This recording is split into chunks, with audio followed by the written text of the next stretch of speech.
저희 아들 희찬이는요, 콩나물국밥을 아주 좋아합니다. 콩나물국밥 아니라 국밥 종류를 되게 좋아합니다. 말아서 훌훌훌 먹는 것을 되게 좋아합니다.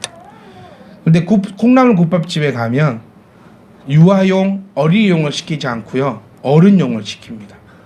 6,000원짜리 어른용을 시켜서 그 한 그릇을 다 먹습니다. 근데 놀라운 집이 하나 있는데 그것이 뭐냐면 콩나물국밥 먹으러 가가지고 콩나물을 안 먹습니다. 콩나물국밥집에 가서 콩나물을 안 먹어요. 그 콩나물은 밖에 다 털어내고 밥만 먹습니다. 밥과 국물, 오징어 추가해서 그것만 먹습니다. 그럼 이게 콩나물국밥인지 오징어국밥인지 참 헷갈릴 때가 많이 있습니다. 그 장면을 저는 곰곰이 보면서 예배 드리러 오시는데 예배 안 드리는 분이 혹시 있을까? 콩나물국밥집 가가지고 콩나물 안 먹는 것처럼 예배 드리러 오셔가지고 예배 안 드리고 가시는 분이 혹 계실까? 여러분은 어떠신 분들입니까? 오늘 예배 드리러 오셨습니다. 콩나물국밥 먹으러 가면 콩나물 먹어야 되고요. 돼지국밥 먹으러 갔는데 안에 소고기가 있어 보십시오. 소고기국밥 먹으러 갔는데 돼지고기가 있고, 내장국밥 먹으러 갔는데 돼지 머리가 들어있고, 하여튼 목적에 맞는 것이 없다면 그 사람은 화가 납니다. 특히 먹는 거는 더 예민하기 때문에 더 열받습니다.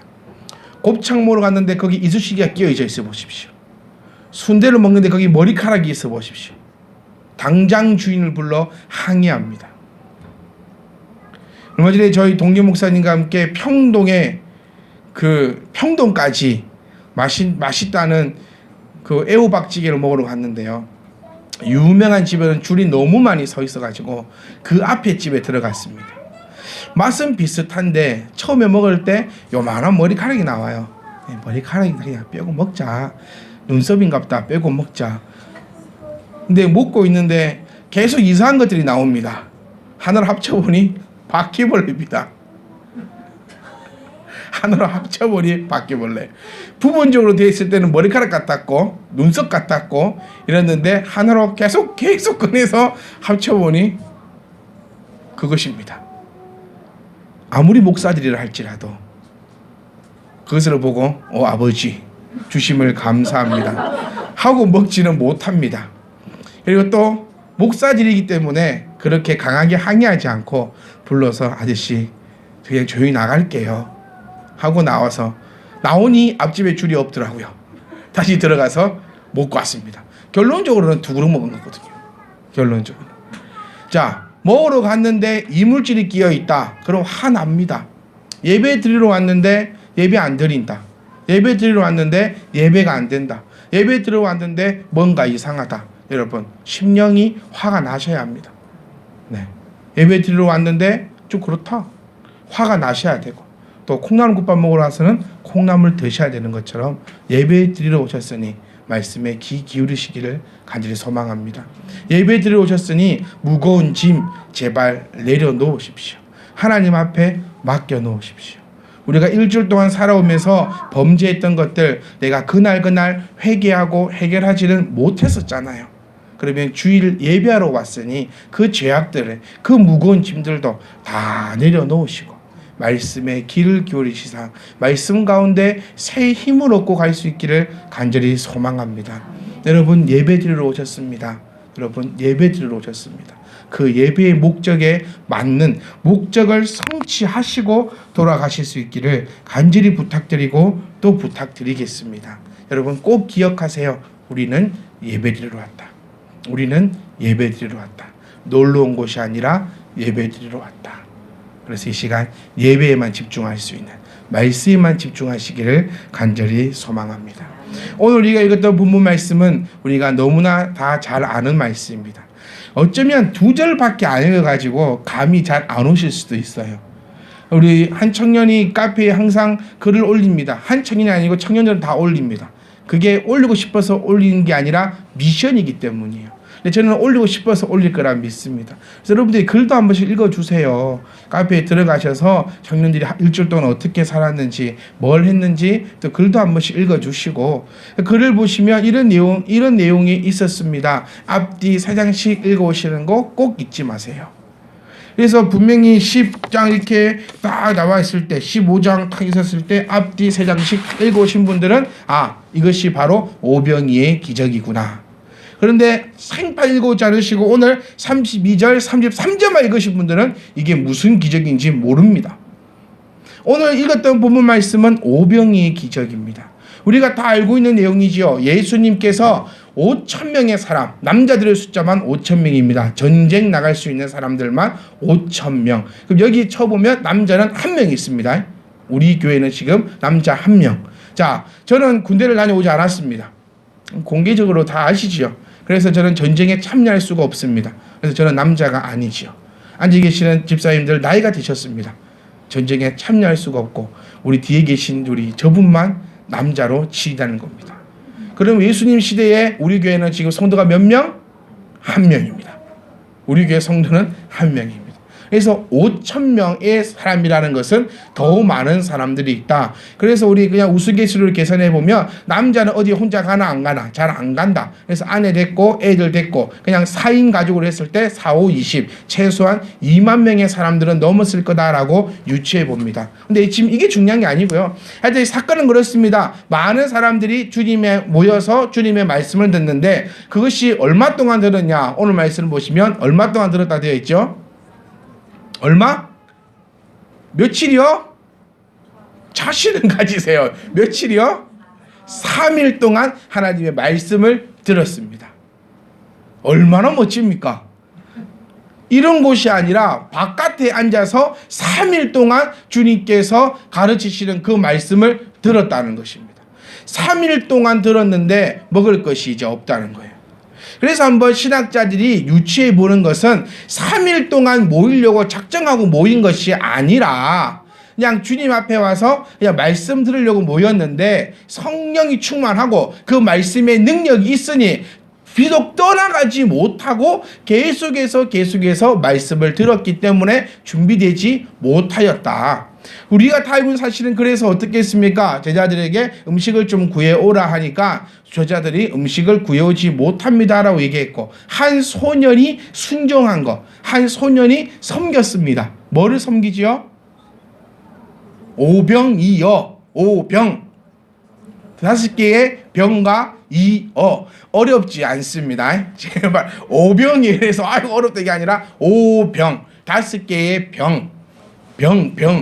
떡, 우리말로 하면 떡이고 정확하게 얘기하면 이렇게 우리 성장식 때 하는 것처럼 그 찢어 먹는 그런 빵, 과자 종류 부스러기들입니다. 그 5개와 물고기 2마리. 그래서 오병이어.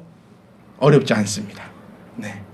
자, 이 오병이어 5개의 물고기와 2개의 물고기를 가지고 왔고 섬김이 있었기 때문에 가능했다는 겁니다. 이거를 기억하셔야 돼요. 섬김이 있었다. 그 섬김이 있으니 하나님께서 역사함을 나타내셨다. 우리 교회가 왜 이렇게 부흥할 수 있습니까? 청년들의 섬김이 있기 때문입니다. 유치부가 왜 이렇게 성장하고 부흥할 수 있습니까? 청년들의 섬김이 있기 때문이라는 겁니다. 섬김이 있으니 부흥할 수 있다는 겁니다. 여러분 토요일날 교회 오면 심각합니다. 일주일 동안 제가 청소 한 번도 안 하거든요. 제가 청소 안 합니다. 그러니까 심각합니다. 그런데 왜 주일날 이렇게 깨끗합니까? 누군가의 섬김이 있었기 때문입니다. 섬김이 있는 그곳에 하나님의 역사함이 나타나는 줄을 기억하시고 저와 여러분이 그 섬김의 주인공이 될 수 있기를 간절히 소망해 봅니다. 그리고 주님께서 그 떡들을 축사하시고 나누어 주고도 배부르게 먹고도 모아보니 12강주리가 남아있었던 사건이 바로 오늘 보신 오병이어의 사건입니다. 그런데 저는 오늘 이 오병이어 중에서 한 단어에 한번 초점을 맞추어 보고자 합니다. 33절 말씀 보시면 제자들이 이르되 광야에 있다라고 표현되어 있습니다. 광야에 있다. 여러분 지금 예수님이 말씀을 전하시는 곳이 과연 어디이냐라는 것을 우리가 한번 살펴보셔야 합니다. 예수님이 있는 곳은 우리가 알고 있는 광야가 아닙니다. 자, 갈릴리 지역의 토양은 갈릴리 전체 지역의 토양은 화산석이 산화된 현무암 토양으로 검고 비옥하고 영강 강우량이 1000ml를 넘는 아주 비옥한 땅입니다. 우리가 생각하는 지금 사막이 아닙니다. 그리고 고도 또한 해발 대비 마이너스 200m 지역이기 때문에 이곳은 그렇게 많이 춥거나 그렇게 많이 덥지도 않는 사람이 살기에 아주 좋은 지역입니다. 더욱이 지금 예수님께서 말씀을 전하시고 있는 이곳, 오병이어 사건이 일어난 이곳은 갈릴리 북동쪽 지역으로 경사면이 완만한 능선들로 이루어져 있어서 햇빛이 거의 하루 종일 비치는 아주 사람들이 모여있기에 좋은 곳입니다. 그래서 실질적으로 이 장소를 알지 못할 때는 이것이 뻥이다라고 얘기를 많이 했어요. 음양시에서도 없는 이때에 어떻게 2만 명이 넘는 사람들에게 하나님의 말씀을 전할 것인가 라는 것을 가지고 많은 논란이 있었는데, 이 지역을 실질적으로 가보면 지금도 말씀드린 것처럼 해발 마이너스 200입니다. 그리고 나지막한 능선들로 이루어져 있고 예수님의 서신 곳 뒤에서는 바람이 계속해서 불어옵니다. 그런 여기서 라고 얘기하면 그 소리가 바람을 타고 능선들을 타서 메아리처럼 끝없이 펼쳐져 갈 수 있는 그런 지형이라는 겁니다. 그러니까 예수님께서는 주님이시니 목에다가 스피커 꼽아놓고 아무 지역에서나 떠들면 우리 꼭 초능력 전파되는 것처럼 우리 귀에 말씀이 들린 것이 아니라, 예수님도 이런 지역적 특징을 다 가지고 그 장소를 아셔서 과학적으로 이렇게 나가서 설교를 하신 것이라는 겁니다. 그러니까 무조건 우리 예수님은 하나님이 아들이시고 능력이 있으시기 때문에 그냥 이렇게 얘기하면 마음속으로 초능력이 팍 들어가지고 우리 이렇게 배웠거든요, 사실. 어릴 때 이렇게 배웠어요. 예수님이 라고 얘기하면 주님이시니까 다 가능하다고. 그게 아니라 주님께서도 이런 것들을 다 찾으셔서 다녀서 그곳에서 말씀을 전했다는 것입니다. 그래서 그곳은 햇빛을 계속 받기 때문에 풀이 무성하게 자라는 곳이었습니다. 그리고 오병이어 사건이 났던 베세다라는 지역이 바로 이곳이라는 것입니다. 다시 정리해보면 예수님께서 지금 오병이어 사건을 일으키는 곳은 갈릴리 지역의 베세다라는 곳인데, 이 갈릴리 지역은 강우가 많고 해발이 낮고 햇빛이 하루 종일 들어오며 뒤에서 바람이 불어오고 앞에는 낮은 능선들로 쫙 펼쳐져 있는 곳이기 때문에 광야다 아니다, 절대로 광야가 아니라는 것입니다. 그런데 오늘 말씀에 제자는 광야라고 표현하고 있습니다. 우리가 광야에 있다라고 표현을 하고 있다는 것입니다. 그래서 오늘 저는 왜 여기서 광야라 얘기하는가, 그리고 또 광야가 가지고 있는 그 의미가 무엇인지를 우리가 한번 살펴보기를 간절히 소망합니다. 여러분, 광야가 어떤 곳입니까? 저는 이렇게 얘기합니다. 광야 그리고 인생. 광야가 우리의 인생길과 같다는 것입니다.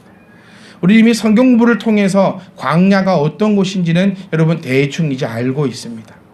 그래서 말씀을 전하기도 저는 더 수월합니다. 왜냐하면 우리가 공부를 하지 않았고 광야에 대해서 모른다면 광야에 대해서 설명하니라고 아무래도 없는 시간 더 쪼개가지고 무엇을 해야 될지 모르지만 이미 우리는 광야에 대해서 어느 정도 우리 머릿속에 들어와 있습니다. 그 광야. 여러분, 인생은 어떠하셨습니까? 여러분의 지나온 인생은 어떠했으며 앞으로 나아갈 그 인생은 어떤 것입니까? 인생은 참 힘이 들었습니다. 그리고 앞으로의 인생도 참 힘이 들 것입니다. 인생이 편하다고요? 아닙니다. 인생은 원래 힘듭니다. 광야가 힘듭니까? 편합니까? 광야는 힘듭니다. 이 힘듦이 상상을 초월하는 곳이 바로 광야입니다. 그곳에서 있기도 싫은 곳이 바로 광야입니다. 그곳에서 3시간도 서 있을 수 없는 곳이 광야입니다. 실질적으로 너무 힘든 곳이 바로 광야입니다. 광야는 왜 힘듭니까? 원래 힘듭니다. 인생이 왜 힘듭니까? 내 인생은 왜 이렇습니까? 인생이라 그렇습니다. 원래 힘듭니다. 저 요즘에 제가 어렸을 때 찍은 사진들을 좀 정리해 보고 있습니다. 정리를 해보니까 제가 딱 희우더라고요. 제가 딱 희찬입니다. 그러니까 저만 할 때 사진들을 보면서 저는 그 사진 조그마한 시우 같은 저에게 초점을 맞춘 것이 아니라 그 속에 나와 있는 저희 아버지를 봤습니다. 그 속에 나와 있는 저희 어머니를 봤습니다. 그래서 저희 어머니가 얘기하는 게 그 사진 속에 나와 있는 그 나이대가 지금 딱 목사님 나이대입니다. 30살 초반대의 사진입니다. 그래서 사진을 이렇게 확대해서 보았습니다. 무엇을 확대해 보았냐면 아버지의 손을 확대해서 한번 보았습니다. 참 그때는 곱더라고요. 제 손이 참 곱거든요. 제가 제일 이쁜 곳이 어디냐면 저는 손이라고 곱습니다. 손. 정말 손도 이렇게 길지도 않고 짧지도 않으며 이렇게 알아요? 손 들어볼래요? 이 손가락도 보십시오. 이렇게 나중에 알아서 한번 보십시오. 얼마나 이쁜지. 이렇게 다 보십시오. 얼마나 이쁘. 우리 부모님 손을 얼마나 이쁘게 만들어주셨습니까? 그래서 저는 이 손을 보면서 내가 목살 안 했으면 뭘 해먹고 살할 수 있을까? 근데 이 손을 보면서 참 이뻐요. 왜 이쁠까요? 젊잖아요. 여러분 손 한번 보십시오. 지금 여러분 손 한번 보세요. 여러분 손 한번 보세요. 언제 이렇게 돼버렸습니까? 여러분 손이 언제 이렇게 돼버렸습니까? 또 그 인생이 얼마나 고달팠기에 그 손이, 그 아름답던 손이 이렇게 되셨습니까? 한 좋은 글귀가 있었습니다. 우리 엄마는 원래 엄마가 아니었다. 14살 때는 나보다 더 꿈이 많았고 20살 때는 나보다 더 좋은 남자 만날 수 있었고 24살 때는 나보다 더 부드러운 손을 가지고 있었으며 30살 때는 나보다 더 이런 것이 있었지만 지금 우리 엄마는 나 때문에 손이 쭈글쭈글해졌고 그 꿈을 다 버렸으며 나 또한 그런 삶을 살아가고 있다 라는 글귀가 어느 곳에 보았던 것이 지금 기억이 납니다. 인생은 참 힘이 듭니다. 왜 힘이 드냐면 내 마음대로 되지 않기 때문에 힘듭니다. 자녀를 다 키우셨습니다. 그리고 자녀를 우리는 키우고 있습니다. 그리고 앞으로 자녀들이 생기겠죠. 자녀들을 키울 때 어떠셨습니까? 내 마음대로 되셨습니까? 그리고 자녀를 우리는 키우고 있습니다. 이제 겨우 6살입니다. 이제 겨우 4살입니다. 요 조만한 애들도 우리 마음대로 안 되더라는 겁니다. 왜 인생이 힘드냐? 광야가 힘드냐? 내 힘과 내 의지로 하려고 하면 할수록 안 되어지는 것이 광야와 인생이었습니다. 출애굽기 내용을 한번 우리 머릿속에 지금 들어있는 것을 한번 싹 점검해 보십시오. 이스라엘 백성들이 자기들이 하려고 할 때마다 실패했던 것이 광야였습니다. 그런데 내가 할 수 없다, 하나님의 도우심만을 바란다라고 했을 때 성공했던 삶이 바로 광야였습니다. 누가 실패하길 원합니까? 사업을 시작하면서 나는 이 사업에서 말아먹어야지 이러고 시작하시는 분 아무도 없습니다. 공부하는 학생이 나는 공부해서 꼴등해야지 이러면서 공부하는 학생 아무도 없을 겁니다. 하지만 왜 힘듭니까? 내가 원하는 대로 되지 않기 때문이에요. 사업을 하면서 열심히 다해봤는데 제대로 되지 않을 때도 있었고요. 열심히 최선을 다해서 나는 공부한다고 열심히 공부했는데 공부가 잘 되지 않고 너무나 힘들어서 인생이 쓰다라고 한 적도 있습니다. 우리 출애굽기 말씀을 보시면은 쓴물이 나옵니다. 인생에는 쓴물이 있지요. 여러분 얼마나 쓴물을 많이 마셨으며 앞으로도 그 쓴물을 얼마나 많이 마시면서 우리가 나아가야겠습니까? 제 사무실에 보면 우리 미 집사님이 저에게 배고플 때 드세요라고 하면서 미숫가루를 만들어 주셨습니다. 거기다가 뭐 좋은 설탕 넣었다 했죠. 네, 설탕도 유기농으로 탁 섞어가지고 이렇게 딱 주셨어요. 그러니까 제가 어느 날 딱 있는데 분명히 밥을 먹었는데 배가 고파요. 밥을 먹었는데 배가 고파서 어떻게 해야 되지 하고 있는데 딱 사무실 옆에를 보니까 그 병이 있습니다. 집사님 땡큐. 이 미숫가루를 이때 따먹어야겠구나. 그래서 제가 주방으로 가서 한 3컵을 가지고요. 한 컵에다가는 물을 쫙 넣고 얼음을 딱 넣고 들고 얼른 사무실로 왔습니다. 왜냐하면 사무실만 시원하거든요. 얼른 들어오고 숟가락 한 개를 탁 들고 왔어요. 그래서 미숫가루에 숟가락을 제 그릇에 딱 퍼가지고 제법 많이 담았어요. 담고 물을 부어서 열심히 섞어서 탁 먹었는데 맛이 안 나요. 가루를 더 넣어야겠다. 그래서 다시 뚜껑을 열었습니다. 근데 이미 숟가락은 물에 담겼기 때문에 숟가락을 넣으면 안 될 것 같아요. 그럼 어떻게 하면 되죠? 가서 숟가락 가져오면 됩니다. 근데 그것이 가기가 싫어요. 그래서 조금씩 털어넣자. 조금씩. 네. 그래서 장을 잡고 조금씩 털어넣는데 분명히 저는 조금 털어넣는데 거기 있는 게 다 쏟아졌습니다. 확 쏟아져서 컵에 가루가 이만큼 쌓였어요. 그래서 다시 이거를 손으로 다시 이렇게 속에 넣었습니다. 그때부터 짜증이 밀려옵니다. 이것이 무엇이라고 내가 안 먹고 말지 치워야겠다 딱 일어섰는데요. 틀어놓은 선풍기 때문에 가루가 온 천지로 팍 퍼져버립니다. 이게 인생이구나. 내가 원하는 대로 안 되네. 내가 원하는 대로 안 되네. 만약 그때 내가 그냥 숟가락을 가져왔으면, 아니 그냥 안 먹었으면, 아니 점심을 좀 많이 먹었으면 후회가 되면서 그것을 바라보며 눈물을 진짜 흘릴 뻔했으면 이거 어떻게 치우나. 도저히 그때가 제가 만약 금요일이었으면 안 치웠을 거예요. 왜? 토요일 날 애들 오니까, 우리 사랑하는 청년들 나의 힘들어 오니까. 근데 그때가 월요일인가 화요일인가 그래가지고 안 치울 수가 없는. 그래서 제가 열심히 그것을 눈물을 먹으면서 청소기 돌리고 닦고 키보드 다 들어가지고 키보드 털고 혼자서 그렇게 난리를 치면서 아, 이것이 인생이네 하고 나면 후회하는 인생. 숟가락 가져올 걸. 그때 그 새끼랑 결혼 안 할 걸. 그때 그 남자랑 내가 안 만났을 걸. 내가 그때 그 애랑 안 만날 건데. 이런 후회들 하지 않으십니까? 내가 이렇게 안 했을 걸. 그때 내가 공부 좀 할 걸. 그때 이렇게 할 걸. 내가 이렇게 할 걸. 인생은 항상 후회되고 항상 돌아보고 항상 이렇게 되는 것이 인생이라는 것입니다. 여러분 오늘 기억하십시오. 인생은 힘듭니다.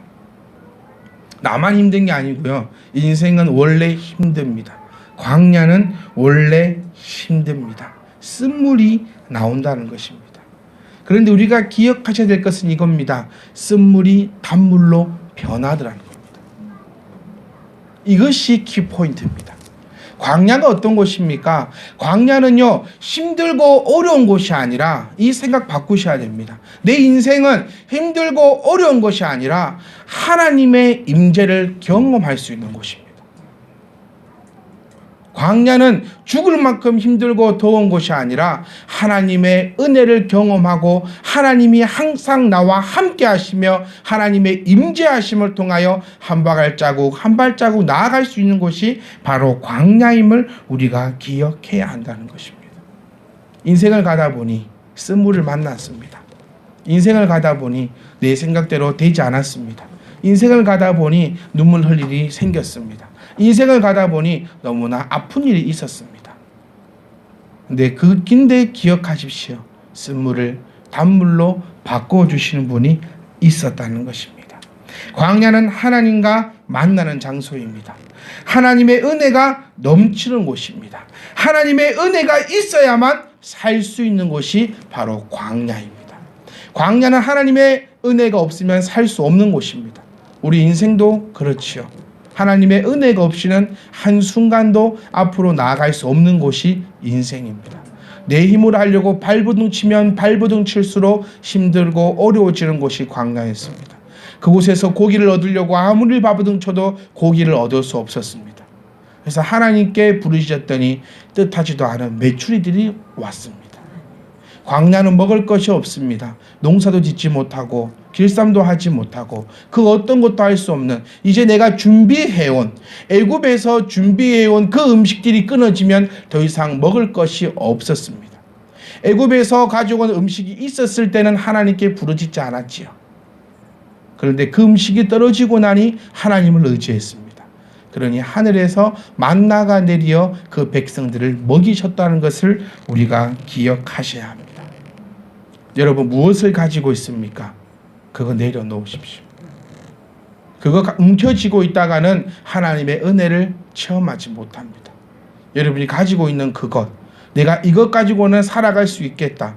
내가 애굽에서 가져 나온 것 이것 가지고는 광야에서 어느 정도는 살겠다. 어쩌면 이스라엘 백성들 광야에서 40년 동안 돌 걸 예상하지 못했습니다. 어느 누구도 예상하지 못했기 때문에 그들이 가지고 왔던 양들, 그들이 가지고 왔던 그 식량들을 그냥 먹으면 광야에서 충분히 살아갈 수 있을 거리라 생각했을 겁니다. 그런데 인생의 그 광야의 시간이 40년이 넘어버렸습니다. 40년 동안 살아오면서 더워서 죽었고요, 뱀에게 물려 죽었고요, 열병이 걸려 죽었고, 목말라 죽었고, 배고파 죽는 일이 여러 사람들이 그런 일이 벌어졌다는 겁니다. 우리 인생의 지금 시작입니다. 여러분, 언제 끝날 줄 압니까? 모릅니다. 우리 인생이 앞으로 계속 좋을 것만 같습니까? 그것도 모릅니다.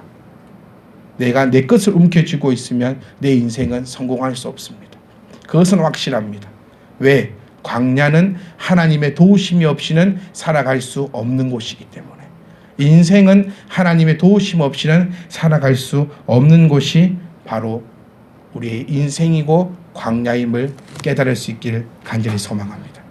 자, 이제 다시 우리 본문으로 한번 돌아가 봅니다. 왜 광야라 표현을 하고 있느냐? 광야는 하나님을 만나는 곳이기 때문에 그들은 광야라 표현하고 있습니다. 광야는 하나님 없이는 살아갈 수 없는 곳이기 때문에 제자들이 지금 우리는 광야에 있다라고 표현하고 있습니다. 무엇을 의미하고 있습니까? 예수 그리스도께서 하나님이심을 나타내어 주고 있는 구절임을 우리가 기억하셔야 합니다. 우리가 지금 광야에 있다 말은 내가 광야에 있다. 광야는 하나님의 은혜가 임하는 곳이니 하나님의 은혜가 없이는 살 수 없는 곳이니 우리가 어디서 우리의 힘으로 그것을 구하리오이까? 모든 것을 하나님께 맡깁니다. 하나님께서 광야에서 이스라엘 백성들에게 만나를 주셨습니다. 예수님께서 지금 오병이어 기적이 일어나는 이 광야에서 이스라엘 백성들에게 오병이어로 먹이셨다는 겁니다.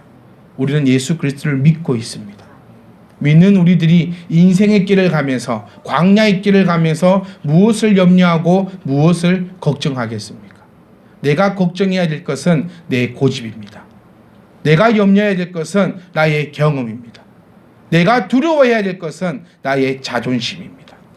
이것을 두려워해야 되지 내 가는 그 길을 두려워할 필요 없다는 것입니다. 사랑하는 성도 여러분, 꼭 기억하십시오. 인생은, 광야는 내 마음대로 안 된다. 내 마음대로 되면 그것은 광야가 아니고 인생이 아닙니다.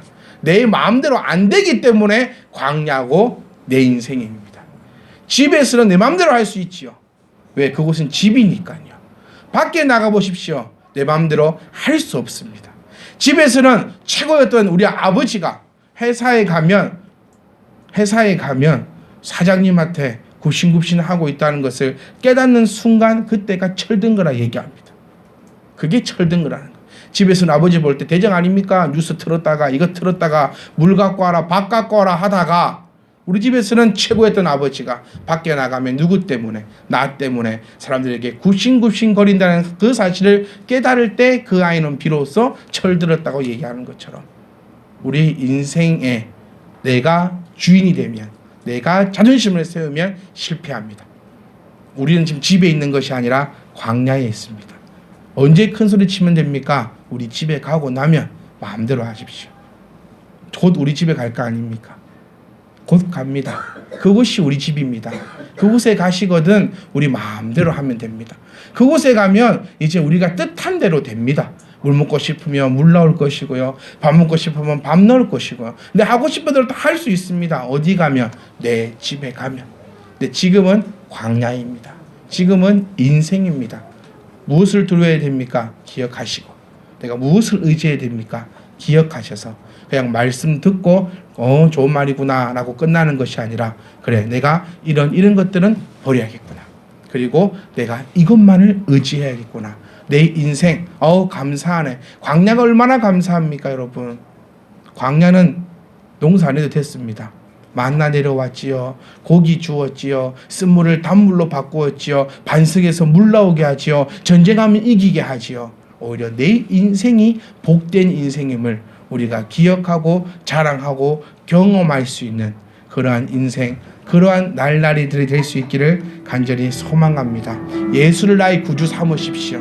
그러면 내 인생은 성공합니다.